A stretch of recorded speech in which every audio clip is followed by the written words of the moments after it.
अस्सलामु अलैकुम वरहमतुल्लाहि वबरकातुहू। नाज़रीन, मैं आपका मेज़बान हाफिज़ मोहम्मद फसीहुद्दीन मेदक और आप देख रहे हैं मेदक फास्ट न्यूज़। आइए डालते हैं आज की खबर पर एक नज़र। एमएलए कैंप ऑफिस वाक़े मेदक पर आज एमएलए मेदक श्रीमती एम पद्मा देविंदर रेड्डी ने हल्के असम्बली मेदक के 61 मुस्तफ़ीदीन में 32,24,500 रुपये के सीएम रिलीफ फंड्स के तहत मंजूर शुदा चेक्स की तकसीम अमल में लाई। इस मौके पर एमएलए मेदक ने खिताब करते हुए कहा कि अगर गरीब किसी प्राइवेट अस्पताल में इलाज कराते हैं और मुनासिब तस्दीकी दस्तावेज़ात के साथ दरख्वास्त देते हैं तो चीफ मिनिस्टर रिलीफ फंड से उन्हें माली इमदाद फराहम की जाएगी। करोड़ों रुपये के चेक अभी तक हज़ारों लोगों के हवाले किए जा चुके हैं। उन्होंने कहा कि हुकूमत गरीबों की सेहत और हिफाजत को अहमियत दे रही है और सरकारी अस्पतालों को मजबूत बना रही है।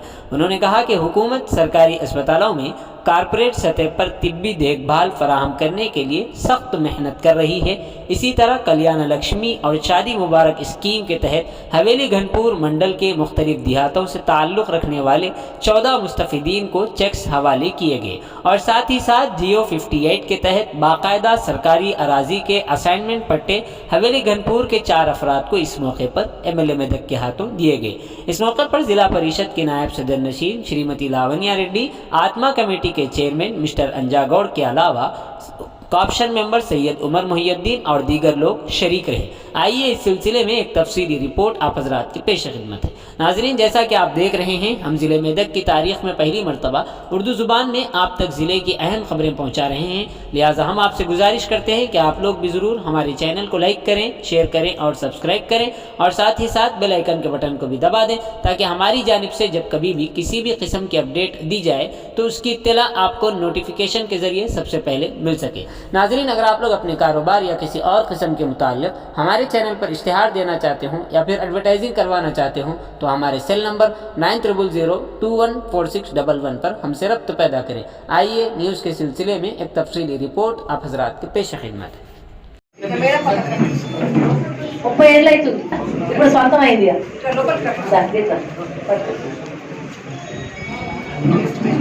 రాములు ఊర్ల రాములు 30 ఏళ్ళు ఊర్ల శంకర్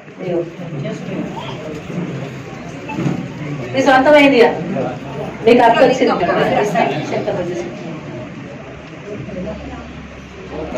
మాలోత్ లక్ష్మి కళ్యాణ్ లక్ష్మి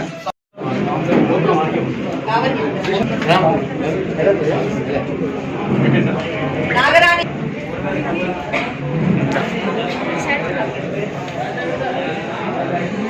హుస్సేన్ పాషా పిట్లం బేస్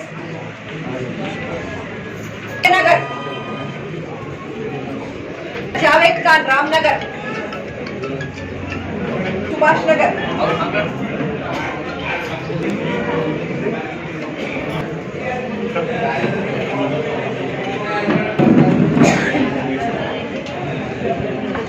మరియం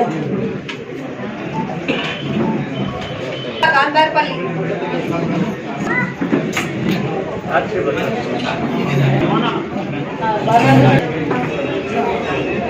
శంకరయ్య బాబనపేట్ పెంటమ్మ రామతీర్థం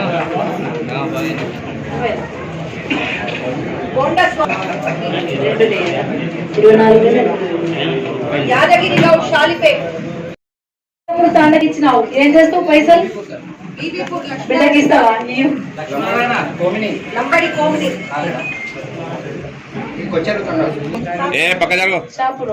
షాపులు ఇచ్చినావు ఏం చేస్తావు పైసలు అప్పు పెడతావు అక్కడ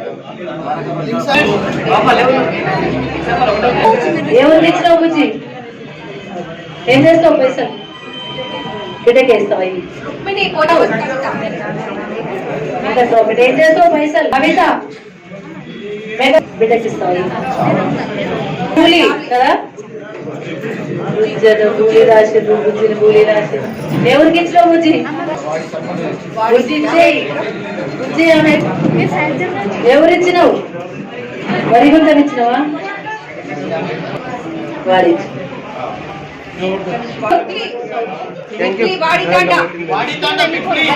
పిప్లి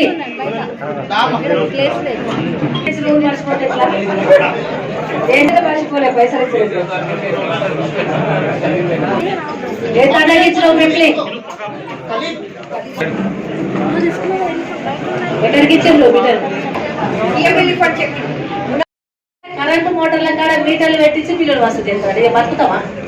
ఇప్పటికిప్పుడే రైతులు ఓడుకుంటున్నారు జర. ఇప్పటికిప్పుడే రైతులు జర గడ్డ పడుతున్నారు. జర పైసలు ఎత్తాయి. జర కేసీఆర్ పంట కొంటుండు, ఇంత పైసలు ఎత్తుండు, ఇంత 5,000 ఇస్తుండు ఎకరానికి, ఇంత కళ్యాణ లక్ష్మి ఇస్తుండు, పెన్షన్లు ఇస్తుండు, ఇంత జర నయమవుతున్నాం, ఇంత చెర్లకు నీళ్ళు తెచ్చిండు, ఇంత వాగు వారుతుంది, రేపు కాళేశ్వరం వస్తుంది, ఇట్లా కరెంట్ ఇస్తున్నాం. ఇట్లా వేసుకుంటూ పోతే ఆయనేమో పైసలు మనకి ఇచ్చిన పైసలు ఆయన గుంజుకోబట్టి సిలిండర్ రేటు 1,250 రూపాయలు ఉంటాయి. దాంట్లో చేస్తారా? ఇక ఊకున్న వరకు ఇక పెంచుకుంటూ పోతూనే ఉన్నాడు ఆయన. డీజిల్ పెంచే, పెట్రోల్ పెంచే. డీజిల్ పెంచితే ఏంది, పెట్రోల్ పెంచితే నాకేం అనుకోకుండ్రి. పెట్రోల్ పెంచితే స్కూటర్లో పెట్రోల్ పోసుకొని పోతాడు కదా పాలమ్మట ఆయన. ఆ పాల రేటు పెంచుకోడా ఆయన పెట్రోల్ రేటు రూపాయి పెరిగినప్పుడు మన మీద ఆటలు ఎత్తాడా? ఏడా పాలకు పెరుగుతుందా కదా? సపోజ్ చెప్తున్నా, ఒక సామాన్ ఇప్పుడు మన వ్యాపారం చేసుకుంటే వాళ్ళు మనకు వస్తువులు కొనుక్కడానికి పోతే లారీలో డీజిల్ ఎక్కువ పట్టే, లారీ ఎక్కువ తీసుకోడా? ఆ లారీ ఎక్కువ తీసుకున్న పైసలు ఎవరి మీద పడతాయి? మళ్ళా మన సామాన్ కొనబడకపోతే మన మీద పడతాయి. ఏడా డీజిల్ రేటు పెట్రోల్ రేటు పెరిగితే మన మీద ఎంత భారం పడుతుందో చూడు. ఒక గసంటి పళ్ళేమో మోడీ చేసుకుంటూ పోతాడు, మనమేమో మంచి పని చేసుకుంటూ ఆయన పైసలు పుంజుకుంటుంది. అందుకే ధర్నా చేసి వచ్చినాడా ఆడ మొత్తం. ఇప్పుడు ఆడ అందరితో సిలిండర్లు పెట్టి బతుకమ్మ ఆడొచ్చినాయి. ఏం చేయాలి? అంతకంటే ఎక్కువ ఏం చేసినా చెవులకి వినబడతలేదు. ఆయన ఢిల్లీలో మనం ఇక్కడ ఇక అక్కడ ఉన్న మహిళలు అందరూ ఏ వశమైతే లేదా అక్క పా తీసుకపో మమ్మల్ని పార్లమెంట్ కాడికి, ఆయన ముందంటే వస్తుందాం పా అంటుంది. గత రేషన్ వస్తుంది మన వాళ్ళకు. తప్పకుండా రేపు అది కూడా జరుగుతుంది. మా అక్క చెల్లెలందరూ వాదా పెడతారు. ఇక తప్పకుండా రేపు రాబోయే కాలంలో ఇక అందుకనే మన సార్ ఇచ్చే కళ్యాణ లక్ష్మి పథకం మీ అందరికి కూడా చక్కగా అందరికి అందిమని చెప్పి 1,00,000 రూపాయలు 1,16 రూపాయలు ఇస్తా ఉన్నాం. దయచేసి మీ అందరు కూడా విజ్ఞప్తి ఏంటంటే మంచి రేవు తినక సర్ది తినక రేవు కలవాలి. రేవు తినకాడ అంతేనైతే సర్ది తినకాడ రేవు తలుసుకోవాలి. ఆడ సర్ది ఎందుకు తింటున్నాం? మనం రేవు ఉన్నది కాబట్టి తిన్న మంచిగా కావాలి కదా మనకు. మరి సర్ది తినకాడ రేవు కలవాలంటే పెట్టిన కాడ కేసీఆర్ కలవాలి. మనకి ఇంత మంచిగా చేస్తుండా లేదా? మరి అందుకనే అందరూ కలిసి ఆడబిడ్డ అలెక్క మనందరూ దీవెనార్థం పెడితే సార్ చల్లగా ఉంటాడు. అందరికి కూడా మరి మీ అందరికీ కూడా కేసీఆర్ సార్ పథకాలు పంపించండు కాబట్టి కొంతమంది ఎంతమందికి వచ్చినవి కేసీఆర్ సార్ 18 ఏళ్ళు నిండినాకనే ఈ పథకానికి పెట్టిండు. నిజంగా కూడా కేసీఆర్ సార్ ఈ పథకం పెట్టే ముందు ఏం ఆలోచించినట్టు ఒక తాండాకు వేయండు. మీకు తెలియాలి. ఒక తాండాకు పోతే ఆ తాండాల ఇద్దరు భార్య భర్తలు బిడ్డ కోసం అని పైసలు గుడిసెలు దాచిపెట్టుకున్నారు. దాచిపెట్టుకొని తెల్లవారి పెళ్లి. ఆయనతో ఆ రోజు నైట్ గుడిసె అనుకున్నారు. పైసలు కాలిపోయినాయి. 60,000 70,000 ఎన్ని ఉన్నాడు ఆయనతో కాలిపోయినాయి. తన పాపం బాగా బాధపడి ఏడుస్తా ఉంటే ఆ తాండాలనే కేసీఆర్ సార్ అప్పుడు పడుకొని ఉండే. నిద్ర పల్లె నిద్ర వేస్తుండే, తాండా నిద్ర. ఆ టైంలో వాళ్ళు వచ్చి నా బిడ్డ పెళ్లికి దాచిపెట్టుకున్న పైసలు ఖర్చు అయిపోయినాయి, కాలిపోయినాయి సార్ అంటే అప్పుడు బాధ అనిపించింది. సార్ ఉద్యమం జరుగుతుంది, అప్పుడు తెలంగాణ ఉద్యమం జోరుగా జరుగుతుంది. ఆ టైంలో అనుకున్నాడట, నేను ముఖ్యమంత్రి అయినాకంటే మనకు రాష్ట్రం వచ్చినాక ఎట్టి పరిస్థితుల ఆడబిడ్డ పేరుంటే ఆడబిడ్డ పెళ్లి చేయాలంటే నీకు కొన్ని పైసలు ఇవ్వాలనుకున్నాడట. అంతనే 1,00,000 రూపాయలు సాయం చేస్తా ఉన్నాడు. అయితే అప్పుడు ఆ తాండాల డాక్య తాండ ములుగు మండలం, ములుగు జిల్లా, ఇప్పుడు ములుగు జిల్లా. అయితే అప్పుడు ఏ బిడ్డకైతే సాయం చేసిండో పెళ్లికి ఆ బిడ్డకు ఒక బిడ్డ ఉంటుంది. ఆ బిడ్డకు కూడా కళ్యాణ లక్ష్మి పథకం ఇచ్చిన 1,00,000 రూపాయలు. మంచిగా అనిపించింది, సంతోషం అనిపించింది. అట్లా మన ముఖ్యమంత్రి గారు మంచి పథకాలు తీసుకొచ్చిండు.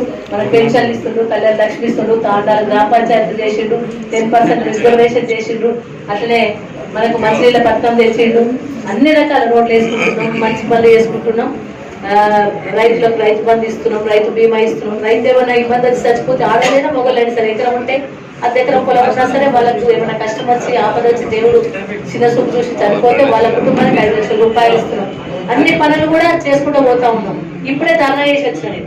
ఆడ ఎందుకు ధర్నా చేసిన వల్ల గ్యాస్ ధర మళ్ళీ 50 రూపాయలు పెంచిండు. మొత్తుకుంటూనే ఉన్నాం, వాళ్ళకి మనం మొత్తుకుంటూనే ఉన్నాం. కేసీఆర్ సార్ పైసలు ఇస్తుండు, మోడీ సార్ కూర్చుకుంటున్నాం. అదే 2,000 రూపాయలు మనం పెన్షన్ ఇస్తున్నాం పెద్ద మనుషులకు. బతకంతి వాళ్ళ కొడుకు కోడలు కష్టం ఉన్నది, నేనే సాగుతా అని కేసీఆర్ సార్ వాళ్ళ జాదుకుంటూ పోతుంది పెద్ద మనుషులు. ఆయన సిలిండర్ రేటు 1,250 రూపాయలు చేసింది. ఆయన ఎక్కక ముందు 400 రూపాయలు.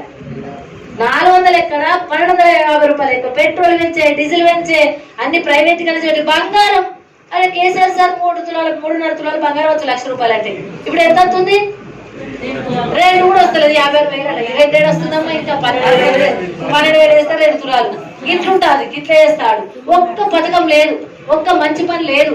ఒక జన్ ఖాతా అన్నాడు. ఎవరి ఖాతాలో పైసలు వేసిందా? ఒక్క పైసా లేదు, ఒక పథకం లేదు, ఒక బాల్ లేదు. దోసుకునే ఉన్నది తప్ప వాళ్ళు చేసింది ఏం లేదు. మనకి ఇబ్బంది పెడతా ఉన్నాడు, రాష్ట్రాన్ని ఇబ్బంది పెడుతుండు. ఇంకా ఇప్పుడు కొత్త కథ నల్ల చట్టం.